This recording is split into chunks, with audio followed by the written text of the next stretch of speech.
Sul volantino sono anche riportati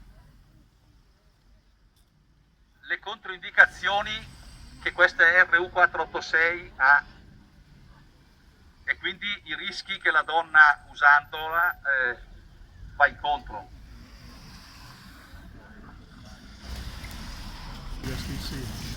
Libertà per difendere la verità. Molto grave il gesto censorio del sindaco Gori che, mentre incoraggia il transessualismo chirurgico reclamato nei Pride di Bergamo, dove si mostra con compiacenza, ha assunto tutti i poteri, legislativo, esecutivo e giudiziario.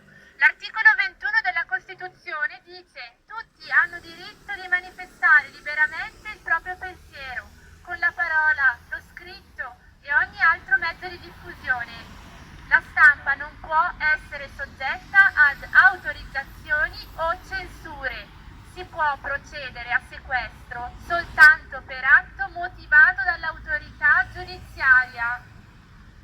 Vado a leggere il tweet del sindaco di Bergamo. Ho fatto rimuovere i manifesti dell'associazione Pro Vita e Famiglia contro l'uso della RU486. Nonostante il farmaco sia sicuro e approvato dall'AIFA, i manifesti miravano a ingenerare allarme per la salute e la vita delle donne che ne facciano uso. La censura di Gori è motivata dal fatto che l'Agenzia del Farmaco abbia approvato la RU486, la cosiddetta pillola abortiva.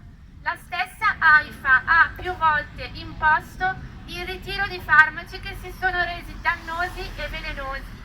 Inoltre è il farmaco approvato per provocare la morte di un bambino con il cuore che batte, mai citato nei comunicati di Gori, ampiamente accolti dalla stampa compiacente.